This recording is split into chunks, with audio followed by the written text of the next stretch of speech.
ഈ വ്യക്തി ജീവിതത്തിലെ ചില സംഭവങ്ങൾ വെച്ചിട്ടാണ് ഇദ്ദേഹം എന്നും വാർത്തകൾ നിറഞ്ഞത്. അതായത് ഓൺലൈൻ മാധ്യമങ്ങൾക്ക് എന്നും ഒരു കണ്ടന്റ് ആണ് ഇദ്ദേഹം, അല്ലേ? ഞാൻ ശ്രദ്ധിച്ചിട്ടുണ്ട്. ഒരു ഇദ്ദേഹത്തിന്റെ ഫോട്ടോസ് ആരുടെയെങ്കിലും ഇന്നിപ്പോ കാണുന്ന ഒരാളുടെ കൂടെ അല്ല അദ്ദേഹത്തിന് അടുത്ത ദിവസം വരുന്ന ഒരു ഫോട്ടോ. അപ്പോൾ എന്താണ്, ഇദ്ദേഹത്തെ ഉപേക്ഷിച്ചോ, അയാൾ ഉപേക്ഷിച്ചോ? അപ്പോൾ ആദ്യത്തെ ഭാര്യയുടെ കമന്റ് ചോദിക്കുന്നു, അവരുടെ അഭിപ്രായം കേൾക്കുന്നു. അപ്പോൾ അമൃത സുരേഷ് വരുന്നു, അപ്പോൾ ബാല വരുന്നു. അപ്പോൾ എത്ര കണ്ടന്റ് ആയെന്ന് നോക്കി. നമ്മളിപ്പോൾ കേട്ടത് ഗോപി സുന്ദറിനെ കുറിച്ചുള്ള അഭിപ്രായങ്ങളാണ്. ഗോപി സുന്ദറിന് മറ്റൊരു പേരെന്ന് പറയുന്നത് കോപ്പി സുന്ദർ എന്നാണ്. അത് ഒളിഞ്ഞോ മറിഞ്ഞോ പലരും അദ്ദേഹത്തെ വിളിക്കാറുള്ള പേര് തന്നെയാണ്. അതിനെക്കുറിച്ച് അദ്ദേഹം പറയുന്ന എക്സ്പ്ലനേഷൻ എന്ന് പറയുന്നത്, ഏതെങ്കിലും റിലീസായ ഒരു പാട്ട് എടുത്തുകൊണ്ട് വരികയും ആ പാട്ടിന്റെ അല്ലെങ്കിൽ ആ പാട്ടിനെ പോലെ തന്നെയുള്ള ഒരു പാട്ട് നമ്മുടെ സിനിമയിൽ വേണമെന്ന് സംവിധായകരോ അല്ലെങ്കിൽ നിർമ്മാതാക്കളോ ആവശ്യപ്പെടും. അവർക്ക് മറ്റേത് ട്യൂൺ കൊണ്ട് കൊടുത്താലും മറ്റേത് മ്യൂസിക്കുകൾ കേൾപ്പിച്ചാലും സംതൃപ്തരാകില്ല. അങ്ങനെ വരുന്ന സാഹചര്യത്തിൽ ഓൾറെഡി റിലീസ്ഡ് ആയ അല്ലെങ്കിൽ അവർക്ക് ഇഷ്ടപ്പെട്ട ആ പാട്ടിന്റെ റിസംബ്ലൻസ് എവിടെയെങ്കിലും ഒക്കെ തന്റെ മ്യൂസിക്കിലും ഓട്ടോമാറ്റിക്കലി വന്നു പോകും. അങ്ങനെ വന്നെങ്കിൽ മാത്രമേ അവർക്ക് ആ മ്യൂസിക് ഇഷ്ടപ്പെടുകയുള്ളൂ. അതുകൊണ്ട് അവരുടെ നിർബന്ധത്തിന് വഴങ്ങി തനിക്കത് ചെയ്യേണ്ടി വരുന്നതാണ് എന്നാണ് ഗോപി സുന്ദർ പറയുന്നത്. ഒരു പരിധി വരെ അത് സത്യമായിരിക്കാം, ഒരു പരിധി വരെ അതിനോട് യോജിക്കാം, അല്ലെ? നമ്മുടെ വിഷയം എന്ന് പറയുന്നത് ഇദ്ദേഹം നയിക്കുന്ന ജീവിതത്തെ കുറിച്ചാണ്. എങ്കിൽ പോലും ഇദ്ദേഹം പങ്കുവയ്ക്കുന്ന ഫോട്ടോകളും അല്ലെങ്കിൽ ഇദ്ദേഹത്തെ കുറിച്ച് വരുന്ന വാർത്തകളും കാണുമ്പോൾ ഏതൊരു മലയാളികൾക്കും പറയാൻ ആഗ്രഹിക്കുന്ന അല്ലെങ്കിൽ ഏതൊരു മലയാളികളും ഒളിഞ്ഞും മറിഞ്ഞു വരുന്ന പറയുന്ന കാര്യങ്ങൾ മാത്രമേ നമ്മളും ചർച്ച ചെയ്യുന്നുള്ളൂ. അണ്ണന്റെ ജീവിതമാണ് ജീവിതം, അണ്ണൻ ആഘോഷിക്കുന്നതാണ് ആഘോഷം. അണ്ണന്റെ ജീവിതം പോലെ ഞങ്ങളെ കൊണ്ടൊക്കെ എന്നാണോ അണ്ണ ഒന്ന് ജീവിക്കാൻ പറ്റുക? ഈ രീതിയിലുള്ള പലവിധ കമന്റുകൾ ഗോപി സുന്ദർ ഇടുന്ന ഓരോ പോസ്റ്റിന്റെ താഴെയും നമുക്ക് കാണാനായിട്ട് പറ്റും. ഇവരെല്ലാം ഉദ്ദേശിക്കുന്നത് എന്താണെന്നും ഇവരെല്ലാം അർത്ഥമാക്കുന്നത് ഏത് കാര്യമാണെന്നും നിങ്ങൾക്ക് എല്ലാവർക്കും അറിയാമല്ലോ. ഏകദേശം 8-10 വർഷത്തോളമുള്ള ലിവിംഗ് ടുഗദർ റിലേഷൻഷിപ്പിൽ നിന്നും 2-3 വർഷങ്ങൾക്ക് മുമ്പാണ് ഗോപി സുന്ദറും ഹിരൺമയിയും സെപ്പറേറ്റഡ് ആയത്. അതിനുശേഷം ഉടനെ തന്നെ അല്ലെങ്കിൽ അതിനുശേഷം കുറച്ചു നാളുകൾക്ക് ശേഷം അമൃത സുരേഷുമായി റിലേഷൻഷിപ്പിലാണ് എന്നുള്ള രീതിയിൽ അമൃത സുരേഷും ഗോപി സുന്ദറും ചിത്രങ്ങളും വീഡിയോകളും പങ്കുവച്ചിരുന്നു. അതിനുശേഷം അവർ തമ്മിൽ വേർപിരിയുന്നു. അതിനുശേഷം ബാല കുറച്ച് ഡയലോഗുകളുമായിട്ട് സീനിലേക്ക് കയറി വരുന്നു. അത് കഴിഞ്ഞ് അതെല്ലാം ഒന്ന് കെട്ടടങ്ങുമ്പോൾ ഉടനെ പിന്നെയും സ്ത്രീകളുടെ കൂടെ അല്ലെങ്കിൽ യുവതികളുടെ കൂടെ പെൺകുട്ടികളുടെ കൂടെ നിൽക്കുന്ന ഫോട്ടോകൾ പങ്കുവെക്കുന്നു. പെൺകുട്ടികളുടെ കൂടെ നിൽക്കുന്നത് അത് സുഹൃത്തുക്കളാകാം, സഹോദരിമാരാകാം, അമ്മ പെങ്ങന്മാരാകാം, ആരുമാകാം. അതെല്ലാം ഭാര്യയോ അല്ലെങ്കിൽ കാമുകിയോ ആണ് എന്ന് തെറ്റിദ്ധരിക്കുന്നത് പ്രേക്ഷകരുടെ തെറ്റ് മാത്രമാണ്. എങ്കിൽ പോലും ഇങ്ങനെ വരുന്ന ആരോപണങ്ങൾക്കൊന്നും മറുപടി പറയാനോ അല്ലെങ്കിൽ ഇതിനെതിരെ പ്രതികരിക്കാനോ ഒന്നും എപ്പോഴും ഗോപി സുന്ദർ തയ്യാറായിരുന്നില്ല. ലൈനിലേക്ക് വരും, അധ്വാനിക്കുന്നവൻ വരും, ഇല്ലേ? അധ്വാനിക്കാതെ കണ്ടവന്റെ ചോറ് തെണ്ടി തിന്നുന്നവൻ വരില്ല, അത് 100% ഉറപ്പാണ്. അപ്പോൾ അങ്ങനെ ഇരിക്കുന്ന ഒരു സാഹചര്യത്തിൽ ഇങ്ങനെയുള്ളവന്മാരാണ് ഇത്തരത്തിലുള്ള അളപ്പും തുളപ്പും ഒക്കെ ചെയ്യാനായിട്ട് ഇറങ്ങുന്നത്. ഗോപി സുന്ദർ എങ്ങനെയോ ജീവിക്കട്ടെ, അതിന് നിങ്ങൾക്ക് എന്താണെന്നുള്ളൊരു ചോദ്യമാണ്. ഗോപി സുന്ദറിനെ പലതവണ ചോദിച്ചിട്ടുണ്ട്. അദ്ദേഹം ഇപ്പോൾ അഭയ ഹിരൺമഴിയെ വിവാഹം കഴിക്കുന്നു, ഉപേക്ഷിച്ചു. പിന്നെ അദ്ദേഹം അത് കഴിഞ്ഞ് അമൃത സുരേഷിനെ വിവാഹം കഴിച്ചു എന്ന് പറയുന്നു, ഉപേക്ഷിച്ചു. അത് കഴിഞ്ഞ് അദ്ദേഹം ഓരോ പുതിയ സ്ത്രീകളുമായിട്ടുള്ള എന്ന് പറഞ്ഞാൽ അദ്ദേഹം ഒരു മ്യൂസീഷ്യനാണ്.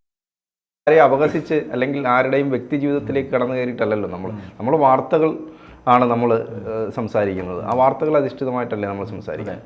അപ്പോൾ ഇവിടെ അദ്ദേഹത്തെ വിറ്റ് ജീവിക്കല്ലേ ഇദ്ദേഹത്തിൻ്റെ ഈ ഇവരോടൊക്കെ ചോദിക്കാനുള്ളത്, അയാൾ എന്തോ ചെയ്യട്ടെ, നിനക്ക് തിന്നാനുള്ള അരി വീട്ടിലുണ്ടോ? അതാണ് എനിക്ക് ചോദിക്കാനുള്ളത്. നിനക്ക് തിന്നാനുള്ള അരി വീട്ടിലുണ്ടോ? ആണ് ഈ കമന്റ് അടിക്കുന്ന നേരം കൊണ്ട് ഒന്നെങ്കിൽ ഒരു തുമ്പ എടുത്ത് 2 വാഴ നട്, ഒരുപോലെ പഴമെങ്കിലും കിട്ടും, മനസ്സിലായില്ലേ? വീട്ടുകാർക്ക് ഇത്തിരി ഉപകാരം. തൂമ്പ എടുത്ത് കിളച്ച് വാഴ വെച്ചാൽ അതിൽ നിന്നും വാഴക്കൊല കിട്ടുമെന്ന് അറിയാൻ വേറൊരാളുടെ ഉപദേശം മലയാളികൾക്ക് ആവശ്യമുണ്ടെന്ന് തോന്നുന്നില്ല. അതൊരു ബേസിക് നോളജ് ആണ്, അതെല്ലാം മലയാളികൾക്കും അറിയുകയും ചെയ്യാം. ഇവരിവിടെ പറയുന്നത് പോലെ ഒരാളുടെ വ്യക്തി ജീവിതത്തിലേക്ക് ഒളിഞ്ഞു നോക്കേണ്ട അല്ലെങ്കിൽ അയാളുടെ വ്യക്തി ജീവിതം കാർന്ന് തിന്നേണ്ട ആവശ്യം ആർക്കും ഇല്ല എന്നാണ്. അങ്ങനെയാണെങ്കിൽ ഹർദിക് പാണ്ഡ്യ ഡിവോഴ്സ് ആയപ്പോൾ ഇവിടെ ആരോപണങ്ങൾ ഉണ്ടായില്ലേ? അനുഷ്കയ്ക്കും വിരാട് കോഹ്ലിക്കും മകനോ മകളോ ഉണ്ടായപ്പോൾ ഇവിടെ ആഘോഷമാക്കിയിട്ടില്ലേ? സോഷ്യൽ മീഡിയയിൽ മോഹൻലാലിനെ കുറിച്ചുള്ള ആരോപണങ്ങളും അല്ലെങ്കിൽ മോഹൻലാലിനെ സപ്പോർട്ട് ചെയ്തിട്ടുള്ള വീഡിയോകൾ വന്നിട്ടില്ലേ? മമ്മൂട്ടിയുടെയും ദുൽഖറിന്റെയും എല്ലാം വ്യക്തി ജീവിതത്തെ പരാമർശിച്ചുകൊണ്ടും അല്ലെങ്കിൽ അവരെ സപ്പോർട്ട് ചെയ്തുകൊണ്ടും അവരെ എതിർത്തുകൊണ്ടും വീഡിയോകൾ വന്നിട്ടില്ലേ? അതുകൊണ്ട് അതിൽ നിന്നെല്ലാം ഗോപി സുന്ദറിന് മാത്രം ഒരു എക്സെപ്ഷണൽ കേസ് ഉണ്ട് എന്ന് ഞാൻ വിശ്വസിക്കുന്നില്ല. ഗോപി സുന്ദറിന്റെ മാത്രം ജീവിതമാണ്, അയാളുടെ മാത്രം തീരുമാനമാണ് എന്ന് പറയുന്നതിനോട് യോജിക്കാം. അതുകൊണ്ട് സിനിമ പോലെയുള്ള അല്ലെങ്കിൽ സീരിയൽ പോലെയുള്ള മാധ്യമങ്ങളിൽ ആക്റ്റീവായി നിൽക്കുന്ന ആൾക്കാർക്ക് ഒരു പരിധിയിലധികം സ്വകാര്യ ജീവിതം ഉണ്ടാകുമെന്ന് ഞാൻ വിശ്വസിക്കുന്നില്ല. പൂർണ്ണമായും കാണുന്നവന്റെയും പ്രേക്ഷകരുടെയും കുറ്റമാണ് എന്ന് പറയുന്നതിനോട് യോജിക്കാൻ പറ്റില്ല. പ്രേക്ഷകർ അവരുടെ സിനിമയും അവരുടെ സീരിയലും കാണുന്നത് കൊണ്ട് തന്നെയാണ് ഇവർക്ക് ഇങ്ങനെയുള്ള ഒരു ഹൈ ലെവൽ ലക്ഷറി ലൈഫ് മുന്നോട്ട് കൊണ്ടുപോകാൻ പറ്റുന്നത് അല്ലെ. അതുകൊണ്ട് ഇവരുടെ സ്വകാര്യത എന്താണ് എന്നറിയാനും അല്ലെങ്കിൽ ഇവരുടെ വ്യക്തി ജീവിതത്തിൽ നടക്കുന്ന എന്തൊക്കെയാണ് എന്നറിയാനും ഓരോ പ്രേക്ഷകനും ആകാംക്ഷ ഉണ്ടാവും. അതുകൊണ്ട് 100% അവരെ കുറ്റപ്പെടുത്തേണ്ട കാര്യമുണ്ട് എന്ന് എനിക്ക് തോന്നുന്നില്ല.